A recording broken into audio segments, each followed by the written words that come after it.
두 번째 발표자를 초대하겠습니다. 4차 산업혁명 시대의 창의 산업과 무형문화유산에 대해서 이수성 롤랜드버거 서울 사무소 대표님의 발표가 있겠습니다. 이수성 대표님은 2012년 공식 런칭한 한국의 롤랜드버거의 초대 구성원으로 현재 자동차, 제조업, 에너지, 조선해양, 소비재 및 리테일, 헬스케어, 투자자 서포트 부분 등 매우 다양한 분야에서 컨설팅을 담당하고 계십니다.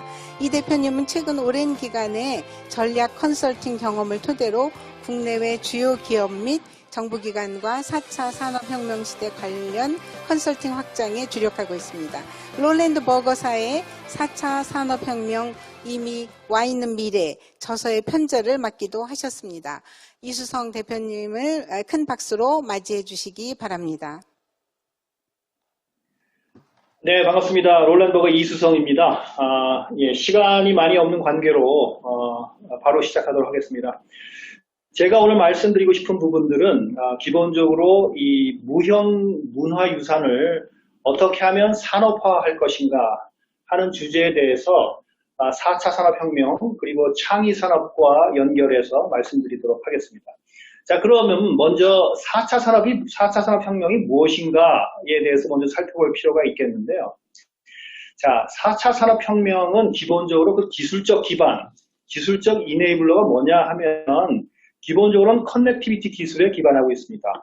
3차 산업혁명은 기본적으로 오토메이션 기술에 기반하고 있다고 보면 4차 산업혁명은 기본적으로 커넥티비티 기술에 많이 이제 기반하고 있는데 기본적으로 커넥티비티는 그래서 피지컬 월드와 사이버 월드를 연결하는 이제 기술이 되겠죠. 그래서 피지컬 thing하고 사이버 월드하고 연결이 된 시스템은 사이버 피지컬 시스템, 그 외에 뭐 새로운 하이 레벨의 커넥티비티, 뭐 스마트 로봇, 뭐 버추얼 인더스트리얼라이제이션, 이제 빅데이터, AI까지 이러한 기술들이 기본적으로 4차 산업혁명을 기본적으로 이네이블링하고 있다고 보시면 되겠습니다.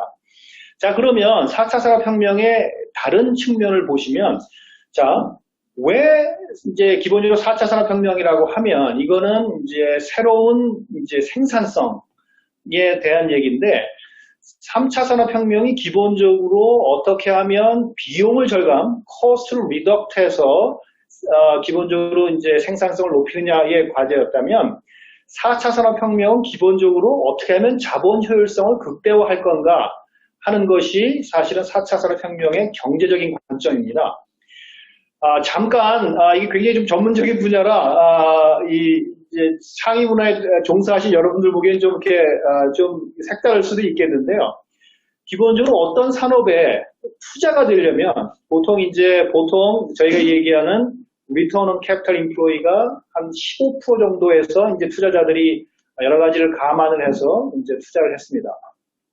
그런데, 3차 산업혁명 시대에 이제까지 아직도 뭐 우리가 많은 현재까지도 사실 3차 산업혁명 안에 살고 있고 그것이 이제 4차 산업혁명으로 진행되는 그러한 시기에 살고 있는데 3차 산업혁명의 한계가 다다랐기 때문에 4차 산업혁명 얘기를 하고 있는 거죠. 자, 그러면 3차 산업혁명의 한계가 무엇이냐? 기본적으로 코스트 리덕션 하기 위한 투자들 많이 했죠. 그게 이제 대량 생산이라든가 뭐 스탠더다이제이션, 표준화 이런 것들을 통해서 코스트를 다운했기 때문에 이런 것들을 투자를 이제 한 거죠. 그러다 보니까 에셋이 되게 뚱뚱해진 거예요. 그래서 예를 들어서 뭐 삼성전자가 베트남에다가 대단히 공장을 짓고 이제 로우 코스트 컨트리로 간 이유가 대부분 코스트 리덕션 하기 위한 거 아니겠습니까? 그래서 그러한 코스트 리덕션 하기 위한 투자를 무지하게 많이 했는데 기본적으로 그런 투자를 많이 하다 보니까 일정 부분 코스트 리덕션을 했는데 그 자산이 뚱뚱해진 거예요. 그래서 기본적으로 투자를 해서 이룩한 자산이 뚱뚱해지면서 자산 회전율이 나빠지면서 이제 굉장히 비효율성이 이제 증가하게 된 거죠. 그래서 어떻게 하면 자본의 효율성, 이 자산의 효율성을 높일 것인가 하는 것들을 고민한 것이 이제 4차 산업혁명이라고 보시면 되겠습니다.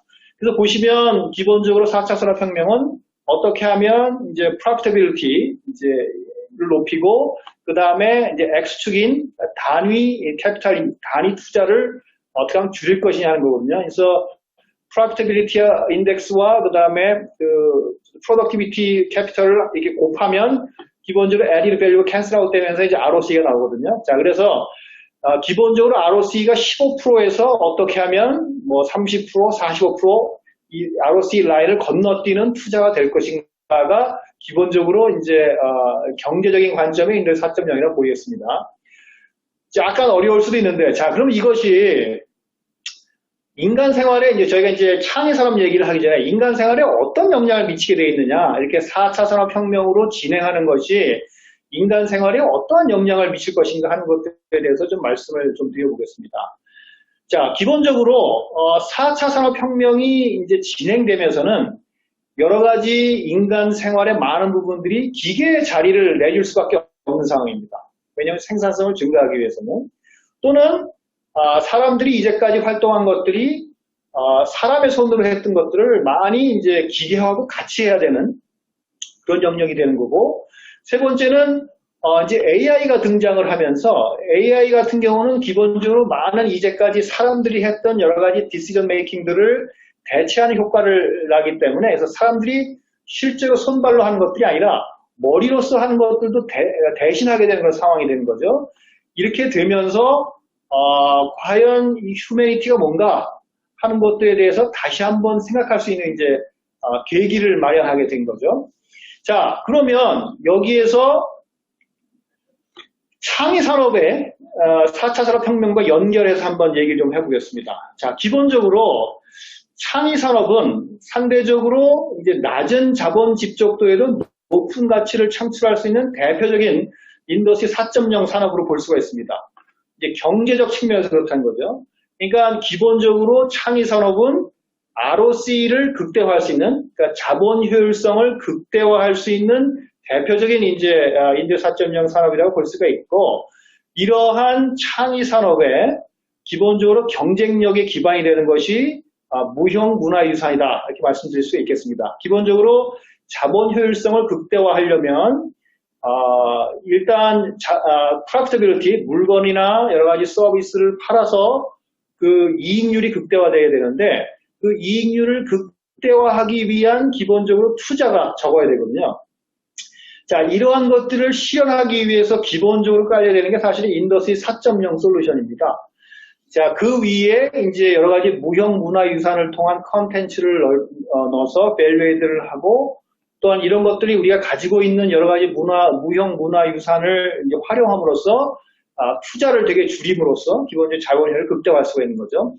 제가 요즘 저희가 이제 저희 넷플릭스에서 오징어 게임이라고 하는 이제 저희 나라 컨텐츠가 전 세계적으로 넘버원 프로그램이 됐다는 소식을 많이 들었는데, 자, 이런 것들이 대표적으로 우리의 문화유산을 기반으로 한 창의 산업이 얼마나 경쟁력을 가지고 올 수 있고, 이것이 얼마나 이 자본 효율성을 높여서 프로피터빌리티를 극대화할 수 있는가 하는 것들에 대한 굉장히 좋은 예라고 생각을 하고 있습니다. 기본적으로 그 오징어 게임이라는 프로그램, TV 프로그램에 나오는 여러 가지 게임들이 뭐 오징어 게임도 그렇고 그 안에 이제 여러 가지 전통 문화 여러 가지 그 놀이들이 많이 나오지 않습니까? 이런 것들이 이제 기본적으로 인풋이 돼서 그 컨텐츠 자체를 이제 크리에이션 하는데 상당히 이제 도움을 준 거죠. 그래서 굉장히 적은 투자 대비 상당히 많은 이제 효율을 올릴 수 있었던 그런 좋은 예라고 생각됩니다. 다만 이런 것들이 이제 우리나라의 컨텐츠가 우리나라의 무형 문화유산을 기반으로 한 컨텐츠가 이렇게 많은 이제 반향을 불러일으켰었던 것은 기본적으로 말씀드리기가 좀 그렇지만 이제 넷플릭스라고 하는 기본적으로 이 플랫폼이 존재하기 때문에 가능했던 거죠.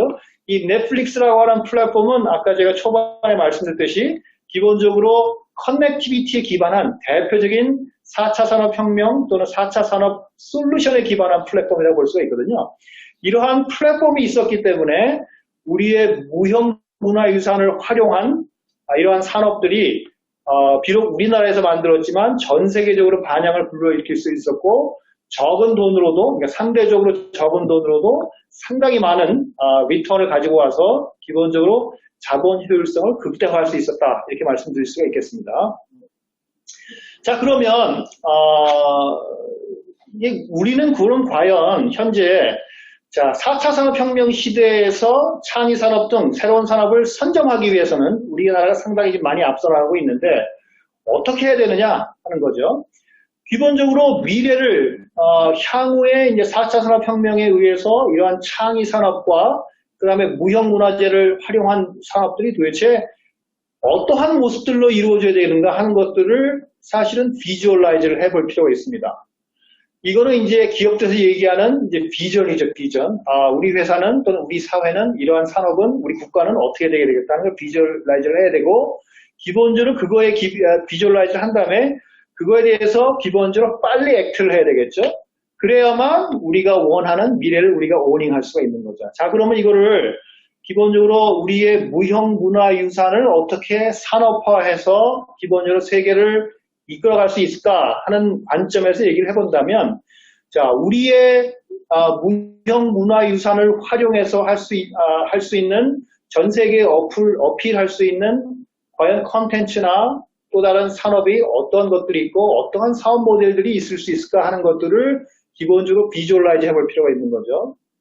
그걸 가지고 실제로 빨리 액션을 취해야 되는데, 액션이라고 하면 기본적으로는 이제 투자를 하거나 또는 정부에서 여러 가지로 관심을 기울여서 이러한 것들이 빨리 리얼라이즈 될 수 있도록 액션을 취할 수 있도록 이제 여러 스테이크홀더들을 움직이는 것이 되겠죠. 이래야만 우리가 원하는 미래를 이제 우리가 오닝할 수 있다고 생각을 합니다. 제 발표는 여기서 마치도록 하겠습니다. 저장님. 네, 감사합니다. 이수성 대표님.